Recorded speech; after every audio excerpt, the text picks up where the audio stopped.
여러분 반갑습니다. 일주일 동안 또 잘 지내셨죠? 이제 많이 더워진 것 같아요. 건강 유의하시고요. 지난 시간에 저는 신앙이 무엇인가에 대해서 짧게 명제적으로 말씀을 드렸는데요. 신앙의 가장 궁극적인 목표는 뭐냐면 우리가 하나님의 사랑을 우리가 체험하고 그래서 하나님을 사랑하게 되는 겁니다. 서기관이 예수님에게 나와서 율법이 뭡니까? 라고 물었을 때 예수님께서 유명한 말씀하셨죠. 내 주 너의 하나님을 사랑하라. 이것이 온 율법과 선지자의 강령이다. 핵심이다. 라고 말했습니다. 이 어마어마한 분량의 율법을 이렇게 축소시키신 거죠. 이게 핵심이라는 겁니다. 그러니까 우리가 수많은 경건의 행위들을 하고 예전을 행한다 할지라도 우리가 뭔가 가슴속 깊이 내 영혼에서 하나님의 사랑을 내가 조금 더 경험하지 못한다면 그것은 우리는 참된 종교라고 말할 수가 없는 겁니다. 우리가 하나님이 정말 나를 사랑하신다 하는 것들을 느끼기 시작할 때 사도 바울이 에베소 교회를 위해 기도했던 것처럼 그때야 비로소 우리는 정말 문이 열려서 하나님의 온갖 충만하심이 우리 가운데 충만하게 되어지는 겁니다. 원리가 그렇습니다. 여러분, 하나님의 사랑을 알게 되기를 축복합니다. 그래야 비로소 우리는 하나님을 사랑할 수 있고 이웃을 사랑할 수 있다. 이 순서가 매우 중요한 거예요. 그럼 예수님은 뭐냐? 하나님의 사랑이 우리의 신앙의 궁극적인 목표라면 예수님은 뭐냐?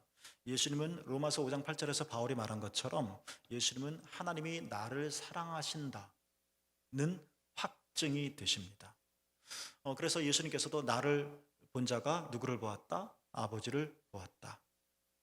내가 너희를 위하여 거처를 예비하러 간다. 내가 곧 길이요 진리요 생명이다.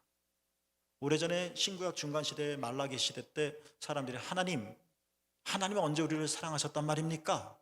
라고 항변한 적이 있었습니다. 내가 너를 사랑해 라는 하나님의 말씀에 우리는 어쩌면 이럴지도 모르겠죠.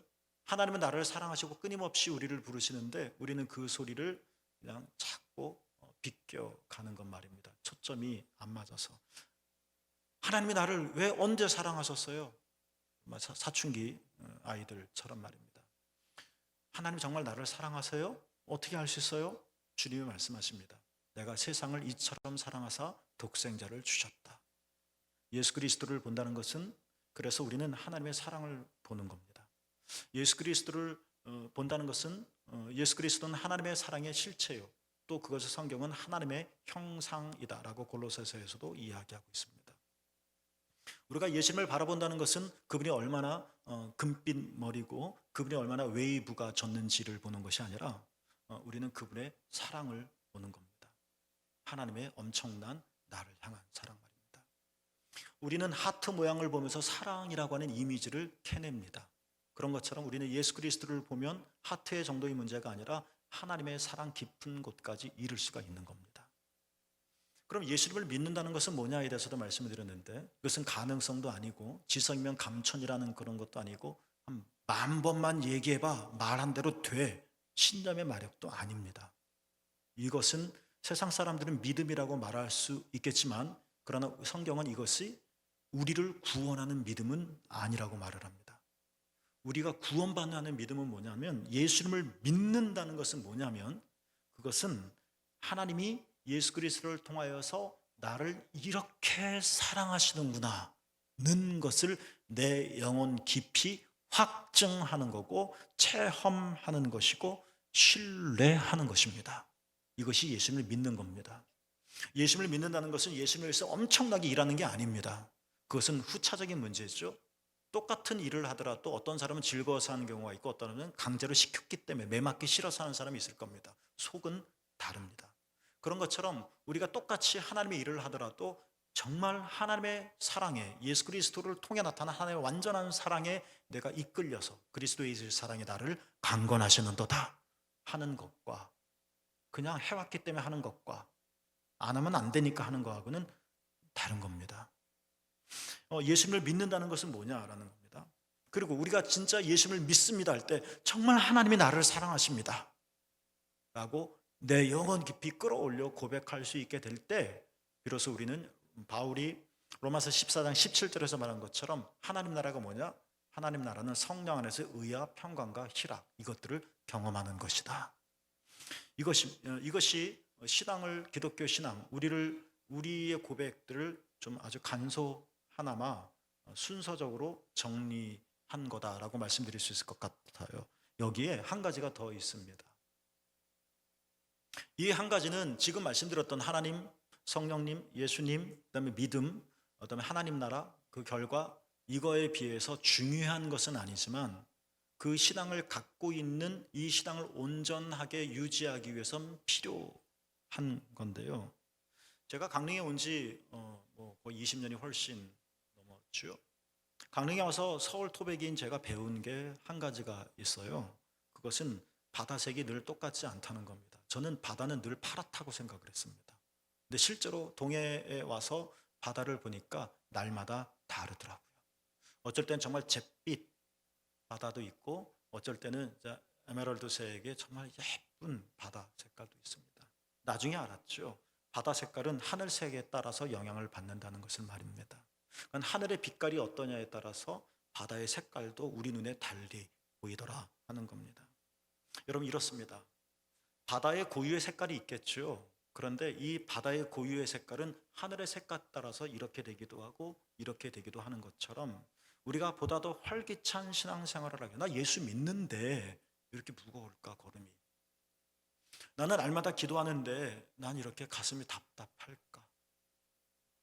이렇게 활기찬, 안 믿는 게 아닌데 믿는데 우리의 이런 활기찬 신앙생활을 위해서 진짜 필요한 게 있단 말이에요. 그게 뭐냐면 예수를 믿는 나 자신에 대한 이해입니다.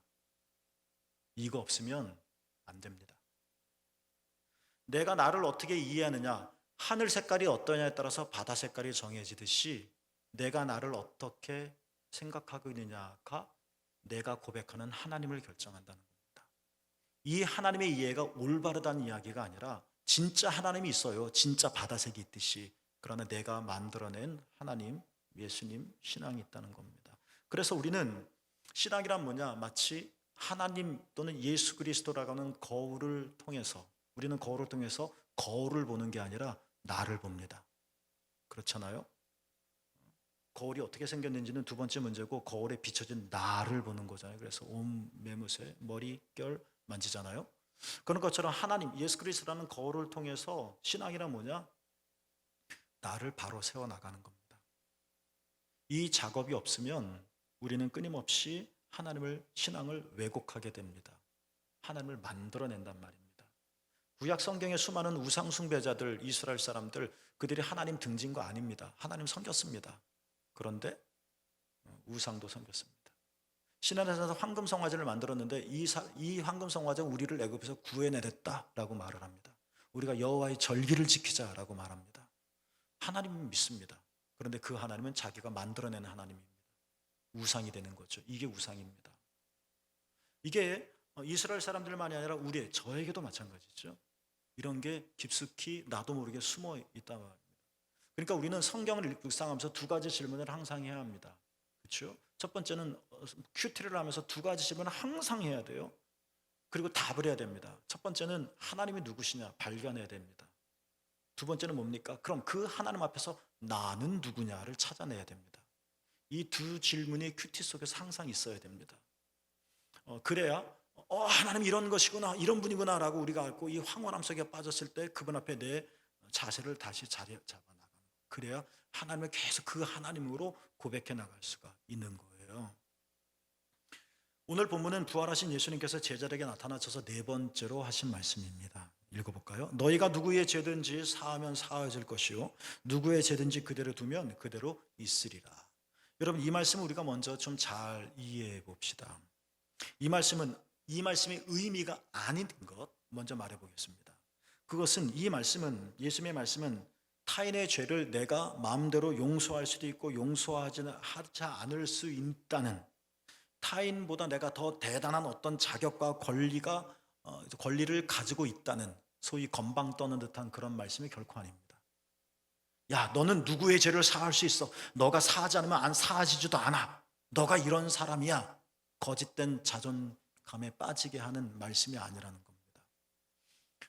다른 사람에게 없는 특별한 일을 너는 할 수 있어. 너가 예수님의 이름으로 기도하면 다 용서받아. 여러분 이런 거만한 말이 아니라는 겁니다. 이 말씀을 문맥 속에서 이해를 해야 될 겁니다. 여러분, 제자들은요 정말 예수님에게 말도 못할 죄, 실수 많이 저질렀습니다. 얘야, 나를 위해서 정말 기도해 주겠니? 내가 정말 힘들어. 예수님이 그런 부탁하신 적 없었어요. 겟세마네 동산에서 제외하고. 근데 그날 그들은 잤습니다. 신앙은 둘째 쳐놓고 도의적으로 그래서는 안 되죠. 졸리면 깨야죠. 혀를 깨물어서라도. 예수님이 뭔가 특별한 부탁이지 않습니까? 그런데 그들은 잠을 이겨내지 못했습니다. 그들은 예수님을 부인했습니다. 그러면 안 되죠. 3년 동안 동행했는데 인간의 기분이 안 되는 거죠. 그들은 예수님께서 십자가에서 예수님이 붙잡히실 때 다, 심지어 어떤 제자는 혼입을 마저 벗어버리고 알몸으로 도망갔다. 정말 바보 같습니다.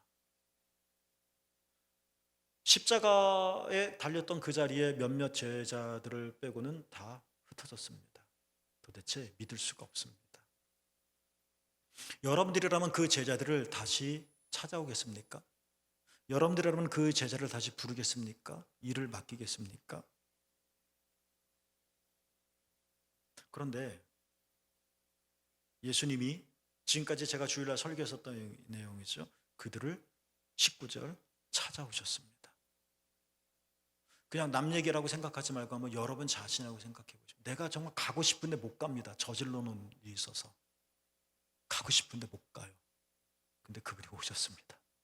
나는 못 갈 것 같은데, 내가 그분이라면 못 갈 것 같은데 그분은 오셨단 말이에요. 그들 한가운데 오셨다. 그래서 죄책감과 상처에 막 가슴을 치고 통곡하며 더 이상 망문을 열고 나가지 못하는, 갇혀서 지내는 그들에게 19절 평화의 인사를 나누셨습니다. 나도 너희를 보낸다. 21절이죠. 그런 제자들을 다시 믿어주셨습니다. 2절이죠. 성령을 불어넣어 주심으로 제자들에게 새 삶을 주셨습니다. 이 얘기가 정리하면 이렇게 많은 실수와 죄를 범했다. 용서받지 못할 일을.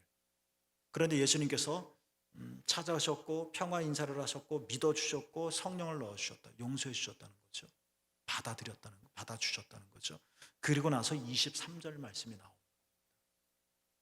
이런 문맥 속에서 우리가 23절을 이해해 보자는 거예요. 이런 예수님의 일련의 행동들이 무엇을 의미하는 것일까라고 말이죠. 이겁니다.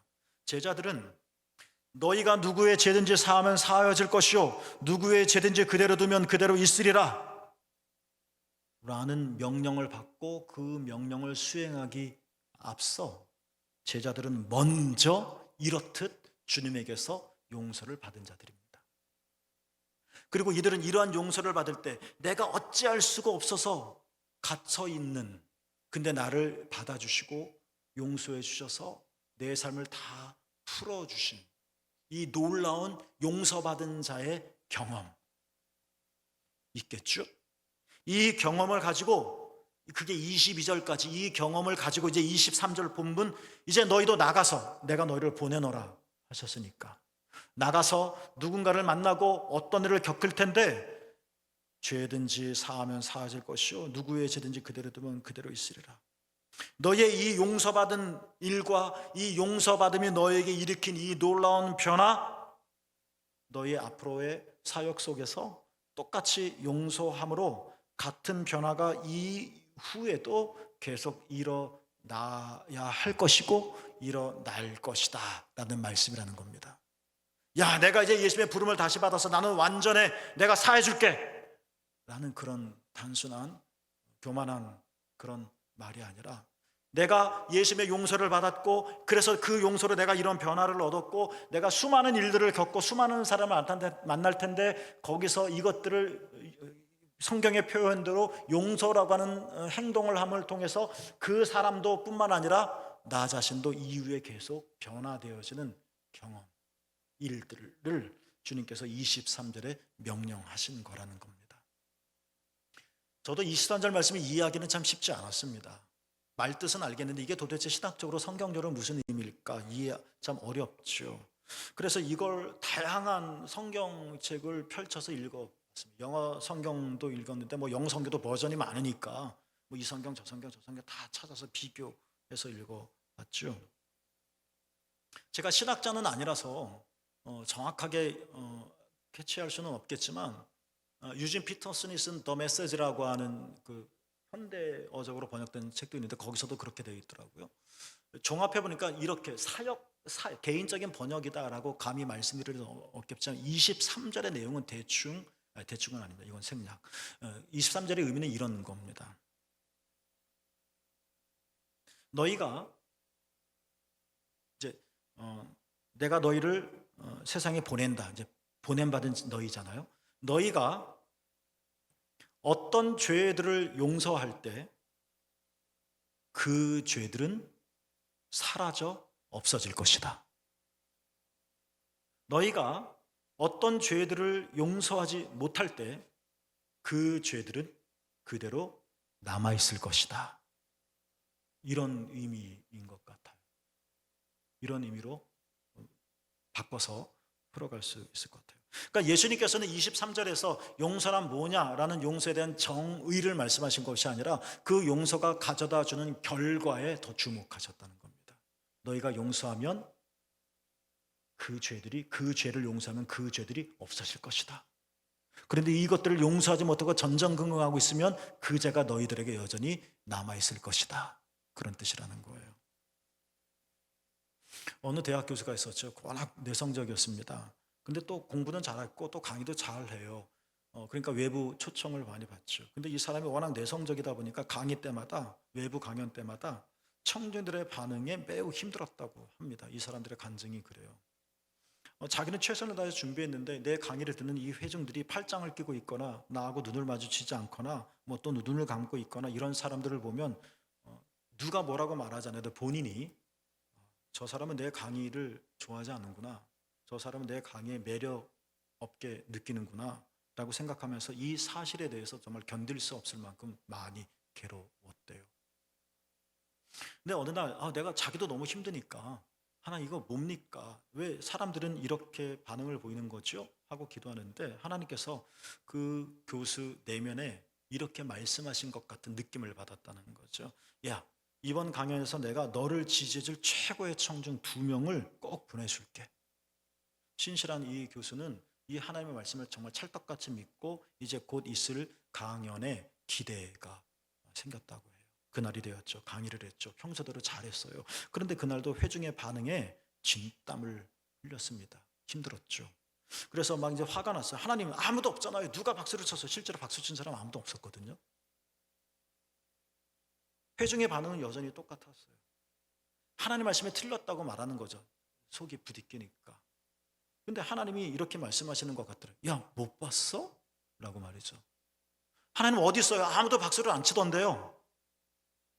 그러니까 하나님이 그 교수에게 이렇게 말씀을 하셨대요. 있잖아. 봐봐. 바로 내 안에 있는 나. 하나님이죠. 내 안에 있는 나. 그리고 너 자신이란다. 내가 이 두 존재를 너를 지지하는 사람으로 보냈단다. 라고 말이죠. 굉장히 단순하고 평범한 말인 것 같은데 이 너무나도 이것 때문에 이런 문제로 괴로워하고 있었던 이 교수에게서는 그 순간 이 하나님의 내적인 음성이 자기에게 큰 변화를 주었다 그럽니다. 바뀌었다는 거예요. 사람들의 반응보다 자기 가슴 속으로부터의 반응을 더 중요하게 여기기 시작한 거죠. 자기 개발을 하지 않아도 된다. 자기가 변화될 필요가 없다. 여러분 그렇게 듣지는 않으시겠죠? 그런 의미가 아닌 거예요. 하나님은 나를 사랑하신다는 겁니다. 아무도 내 말을 듣지 않는다 할지라도 하나님은 박수를 치신다는 거예요. 나를 보신다. 아무도 내 말에 귀를 기울이지 않아도 하나님은 내 강의를 들으시고 훌륭하다라고 기뻐하신다는 거예요. 근데 그 하나님이 이렇게 나를 사랑하시고 내게 귀를 기울여 주시는 그게 난데 그러니까 진짜 하나님께서 말씀하신 것처럼 너의 강연을 지지하고 박수를 칠 두 사람이 있는데 한 분은 하나님이고 한 분은 너 자신이다 하는 것처럼 내가 그런 하나님부터 인정을 받고 사랑받는 존재인데 그런 나도 그렇다면 나를 존중해주고 인정해줘야 되잖아요. 근데 우리는 이 교수처럼 그 일이 쉽게 이루어지지는 않고 있어요. 더 잘해야 되는데, 틀리면 안 되는데 스스로 자꾸 압박을 합니다. 여러분, 이건 그냥 저 얘기예요. 제 얘기. 설교 더 잘해야 되는데, 더 잘 준비해야 되는데, 이게 토요일날 엄청난 스트레스입니다. 그냥 실수해도 실수를 그냥 당연하게 여기자는 이야기가 아니라, 그래도 하나님이 내 설교를 들어주실 텐데, 그리고 박수를 쳐주실 텐데, 우리가 이것들을 기본적으로 인정하지 못한다면 나도 나에 대해서 박수를 치지 못하겠죠. 그렇죠? 그걸 얘기하는 겁니다. 더 자기 자신의 이 목회적인 역량들을 더 개발하지 않아도 된다. 그냥 그 상태로 머물러라. 안 바뀌어도 돼. 뭐 이런 얘기가 아니라 말이죠.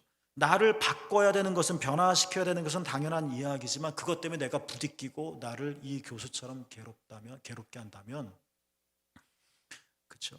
그러니까 오늘 23절의 말씀을 나 자신을 향해서도 똑같이 적용해 보자는 겁니다. 이 교수의, 예화로 들었던 이 교수의 얘기처럼 나도 너희를 보내노라 하고 이제 내가 어디를 갑니다. 주의 부르심을 받아서 수많은 사람을 만납니다. 복음을 전하든지 가르침을 전하든지 하겠죠. 근데 어떤 사람은 이 가르침과 복음을 듣고 변화받고 궁금해하고 마음문이 열리지만, 모든 사람이 그렇지는 않잖아요. 그렇잖아요. 그럼 우리는 속상합니다. 내가 뭘 잘못했나? 내 말에 능력이 없나? 왜 하나님이 이렇게 안 해주시는 거지? 하면서 부정적인 반응들에 대해서 괴로워합니다. 그래서 내가 능력이 없나 보다, 나는 쓸데없나 보다, 더 잘해야지, 더 잘해야지, 이것이 나를 어깨를 무겁게 하고 힘들게 하는 거죠. 이거를 생각해 보자는 겁니다. 이러한 장면을 생각해 봐서 너희가 어떤 죄들을 용서할 때 그 죄들이 사라질 것이다. 너희가 경험하는 이렇게 부정적인 반응들, 사람들은 그럴 수도 있어. 그 사람들이 옳다, 선하다는 이야기가 아니라 그런 사람들이 있어 라고, 그 사람 또는 그 존재, 그들의 실수와 연약함을 우리가 용서해 줄 때, 그것들을 나를 자꾸 책칙하며 스스로 괴롭게 해주는 것이 아니라, 내가 좀 말의 능력이 좀 떨어져, 내가 표현력이 좀 부족해, 내가 더 잘 알지 못해 라는 이러한 나의 현 상태를 그냥 받아들이고 인정할 때, 그래도 하나님 나를 위해 박수를 치실 거니까, 그렇게 받아줄 때, 나 자신을 받아들일 수 있을 때, 그 죄들이 어떻게 될 거라고요? 사라지게 될 것이다. 사라지게 될 거다. 근데 이거를 내가 받아들이지 못해서 전전긍긍하고 왜 그래 스스로에 대해서 화나고 괴로워하고 막 이런다면, 그리고 부정적으로는 정말 제자들처럼 방문을 딱 걸어 잠그고 속으로 숨고 숨어 버리기만 한다면, 성경의 표현대로 용서하지, 그 죄들과 그 실수와 그 연약함과 그 악을 우리가 용서하지 못한다면, 거기서 나오는 상처와 죄책감들을 우리가 받아들이지 못한다면 어떻게 될 거다? 그 죄들은 그대로 남아있게 될 것이다. 그래서 남아서 나를 계속 더 힘들게 할 것이다. 여러분 어떠신가요? 이 자체가 복음은 아니죠. 우리를 구원하는 복음은 아니지만, 이 복음을, 예수 그리스도의 복음을 바라보게 하는 우리의 시각을 바로 놓을 수 있게 하는 신앙적인 교훈은 되겠죠. 하늘빛에 따라 바다색이 결정되는 것처럼, 내가 받아들일 수 있을 때 죄가 사라져 없어져 버릴 것이다. 그러나 내 스스로를 받아들일 수 없을 때 이 죄들은 여전히 그대로 남아서 끊임없이 나를 성가시게 굴 거다. 어떻습니까?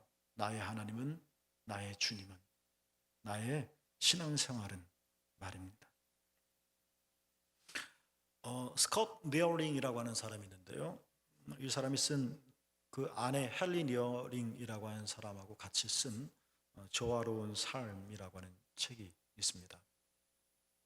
그 책을 읽으면서 참 동경하기도 했고 좋았다라는 그 생각을 많이 가졌는데요. 미국 대공황 때 살았던 사람입니다. 그때 많은 사람들이 직업을 잃게 되었죠. 그래서 먹고 사는 것이 정말 어려운 일이 되었습니다. 그 당시 스콧 니어링은 대학 교수였어요. 영문학을 가르치는. 살만했죠. 근데 문득 그에게 큰 이런 대공황과 실직자들의 수많은 사람들을 상황을 보면서 문득 생각이 든 겁니다. 내가 시골로 내려가야 되겠다. 그래서 보스턴인가요? 그쪽 더 깊숙이 들어가서 땅을 사서 밭을 갑니다. 그리고 그렇게 평생을 살아요. 아름다운 삶이죠. 근데 그 책을 읽으면서 제게 눈에 확 들어왔었던 게 하나가 있었는데요.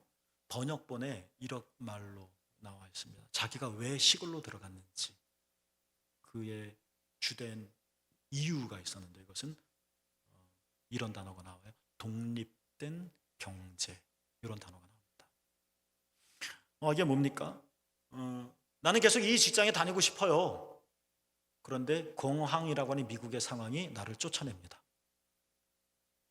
내가 원치 않은 일을 하게끔 합니다. 그러니까 내 삶은 미국 공황이라고 하는 것에 영향을 받아서 좌지우지가 되는 겁니다. 이러면 안 되겠다 싶은 겁니다. 외부의 상황이 어떻더라도 나는 영향받지 않고 내 삶을 그대로 살아낼 수 있는, 그래서 그 사람의 경우엔 그것을 독립된 경제라고 한 단어를 사용한 겁니다. 이게 굉장히 필요하다고 생각을 해요. 이것이 경제적인 문제뿐만 아니라 나는 지금 내 길을 걸어가고 있는 수많은 소위 공황이 일어나서 우리의 삶을 어거지로 살게 만드는 경우들이 얼마나 많이 있습니까? 공황이 일어나든 경제 발전이 되든 주식이 떨어지든 주식이 올라가든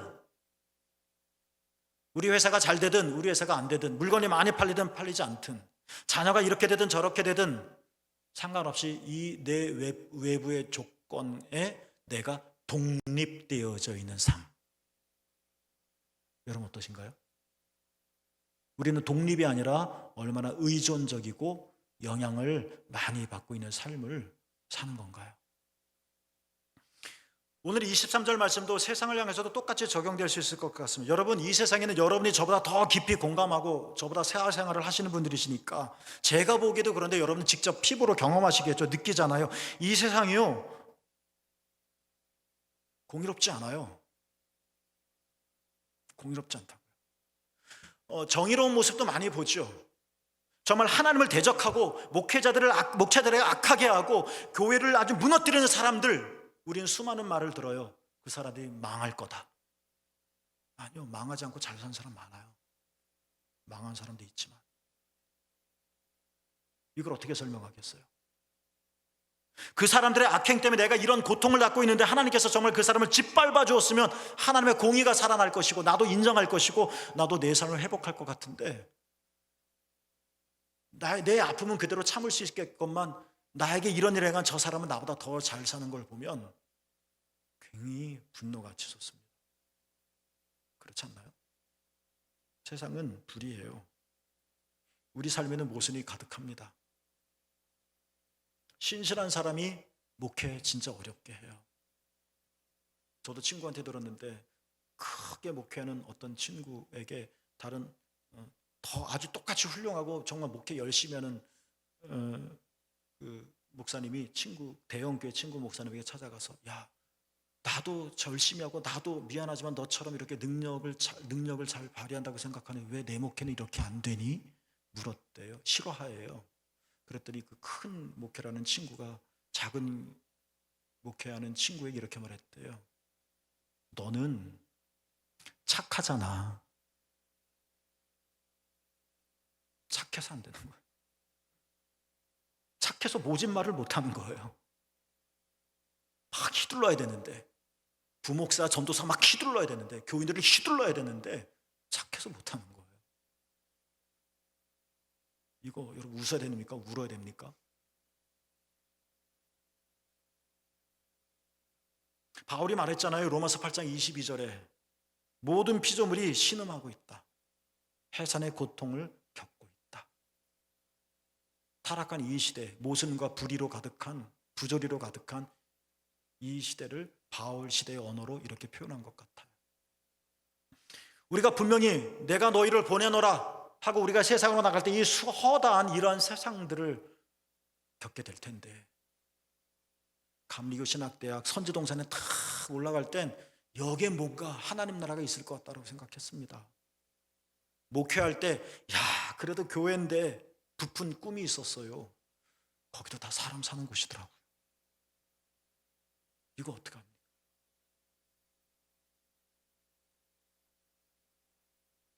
이제 우리는 어떻게 할까? 내가 정말 악한 마음을 가지고 독한 마음을 품어서라도 하나하나 바꿀 수 있으면 바꿔보게. 내가 악인이 되어서라도 바꿔볼 텐데, 내가 악인의 제곱이 되어도 변하지 않는 이 세상, 잡초 뽑아도 다시 더 빨리 나는 것 마냥 우리는 거기에 두 가지 반응을 하겠죠. 세상을 등지거나 폭발하거나. 그렇다면 이런 제자들이 맞닥뜨린 이런 상황 속에서 어떤 죄들을 용서해 줄 때 그 죄들은 사라져 없어져 버릴 것이다. 어떤 죄들을 용서하지 못할 때 그 죄들은 그대로 남아있게 될 것이다 라는 예수님의 말씀의 의미는 뭘까요? 용서한다는 게 뭘까요? 받아들이라고 인정하라는 거죠. 옳다는 이야기가 아니라, 불의에 항거하지 말라는 이야기가 아니라, 체념하라는 말도 당연히 아니고, 세상은 그런 거야. 세상은 정말 이래. 세상은 불의해. 세상은 모순으로 가득해 있어. 그래도 그런 세상과 상관없이 나는 내 자신의 삶을, 바른 삶을, 하나님의 삶을 그대로 살아나가는 겁니다. 하나님의 삶을 살아나가면서도 더 잘되는 악한 자들을 보며 모순으로 가득한 이 세상을 보며 통탄하고 괴로워 열불이 나서 내 길이 비틀비틀거리고 힘이 너무 들어가 좌우로 빠져버리는 것이 아니라, 세상은 그래. 그러나 나는 이 길을 걸어갈 거야. 내가 믿음으로 하나님의 은혜를 받고 좁은 길을 막 걸어가는데 수많은 사람이 소동치며 박수치며 노래를 부르며 멸망의 길인 줄 나는 뻔히 보이는데, 화려한 옷을 입고 금보다리를 짊어지고 넓은 길을 몰려가는 그 모습을 보면 우리는 내가 뭐 잘못한 건가? 내가 지금 제대로 살고 있는 건가? 의심이 들기도 하겠죠. 계속 이렇게 살아야 되나? 나도 한번 눈 감아 볼까? 나도 한번 그들 가면 잠깐 따라가 볼까? 저들은 왜 저러는 겁니까 하나님? 하고 손가락질하며 아주 정의에 찬 예언자처럼 외치고 싶을 때, 그러나 그것들 때문에 사실은 내 영혼이 썩어들어져 가고 있다면 주님께서 말씀하시는 겁니다. 저들의 죄를 용서해라. 받아들여라. 세상이 그렇다는 걸 받아들여라. 그러면 저들의 죄, 이 세상의 죄가 없어질 거야. 없어질 거야. 그러나 이 의용심에 가득 차서 저것들을 용서하지 못하고 그러면 그 죄들은 여전히 남아있을 거고, 세상은 더 악의 소용돌이에 빠질 것이고, 너는 그만큼 더 괴롭게 될 뿐이겠지. 어떻습니까 여러분? 빅터 프랭클이라고 한 사람이 있죠. 유명한 사람이에요. 어떤 새벽에 한 여인이 전화를 걸었다지요. 그때 그녀는 한 움큼의 약을 주고 전화하고 먹고 죽을 생각이었어요. 프랭클이 아주 그냥 사력을 다해서 죽으면 안 된다고, 또 심리학자로, 임상상담가로 이러면 안 된다고, 저러면 안 된다고 막 설득했죠. 다행히도 그녀는 자살하지 않기로 했어요. 그 대신 이 여인이요, 빅터 프랭클을 만나보고 싶다는 거예요. 그래, 만나자고.